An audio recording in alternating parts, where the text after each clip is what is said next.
Good afternoon, you guys. It's your boy B Mahari here, representing Mahari Nation Sports Podcast. Much love to the entire LDBC and the basketball community. You understand what I'm saying? Don't miss basketball conversations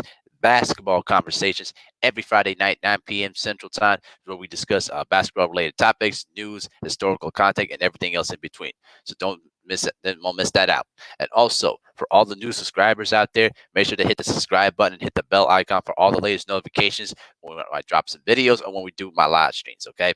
And y'all make sure to stay safe out there throughout this whole quarantine pandemic period. You understand what I'm saying? So, with that out the way, let's get down to business here. Um, this week, the NBA has announced that the NBA is going to drop the Spalding as the official maker of NBA basketball after more than 30 years. Okay, um, they announced Wednesday that the Chicago-based company called Wilson, which basically produces the NFL footballs and also NCAA basketballs, is now going to be the next sponsor for NBA basketball, and also going to produce more of the NBA basketballs too, starting in the 2021-22 season. Um, According to reporting here, Salvatore LaRocca, the NBA's president for global partnership, said in a statement, "This partnership with Wilson returns to our roots as we plan for the future. We were partners for 37 seasons, dating back to when Wilson manufactured the first official basketballs in 1946, and we look forward to growing the game of basketball together." So yeah, they were actually the original sponsors for NBA basketballs when the NBA first started out in the 40s and the 50s and turned it towards the 70s. Okay, and and also they also decided to finish out the contract starting by next year, and then basically they're going to switch to the Wilson basketballs. Now, it's going to be a little bit sad for me because Spalding was basically the original of NBA basketball for so many years, especially when I was a kid, though, too, up until now. And, they've been together for a long time, but it doesn't come without controversy, too. Because remember, the company which basically started making NBA basketballs in 1983, um, they basically started using leather for their basketballs. And then in 2006, they tried to go with the synthetic version of the basketballs, okay? And it suffered major backlash because the players did not like the basketball. They felt that the basketball was bouncing too weird, and the way it was being used was not well thought out. And so they basically went back to the original design with the leather and then stuck with it since. And then they became the official backboard of the NBA back in 2009 as well. And company, which also produced.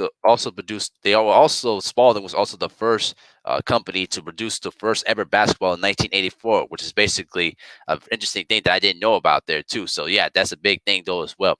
So my 2 cents on the whole thing. Um, I think that it's going to be interesting to see how Wilson starts producing the basketball. So, but they did mention that they're going to continue to use the same leather design and the leather technology that Spalding has been using for almost 3 decades.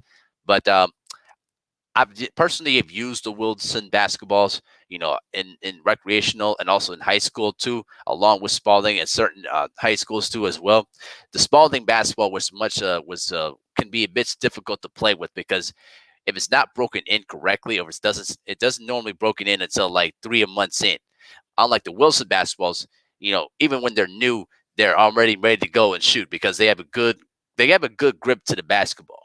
Unlike the Spalding basketball, because I actually played with the official NBA basketball too, and the NBA basketball for Spalding had a weird feel to it, and if you're not used to the feel of the ball or the way it bounces, it can really confuse you too. So I felt that playing with the Wilson balls was just a better basketball for you to use, in my opinion, at least. But yeah, it's going to be interesting to see how the players are going to adjust with a new sponsor now. Kevin Durant, went on Twitter this week and pretty much said, "Oh hell no." You know what I mean? It may have been just like, "Oh no, why are you switching?" The sponsors of the basketball now, but you know what I mean? I think that it might be good to just, change these up a little bit though too. But it's going to be, a bit of a sad time, to see that the basketball of Spalding is no longer going to be with the NBA anymore. And it's going to be interesting to see how they move forward from here. Are they going to continue to create the same backboards, or also Wilson's going to also could produce the same basketball backboards though too? because Spalding's been doing this since 2009. They basically been the ones making the nets, the backboards, the rims, everything. So we'll see what happens moving forward though too. But I'm gonna continue to drop more videos out later on in the evening time though, so stay tuned for that. But let me know what you guys think in the comment section.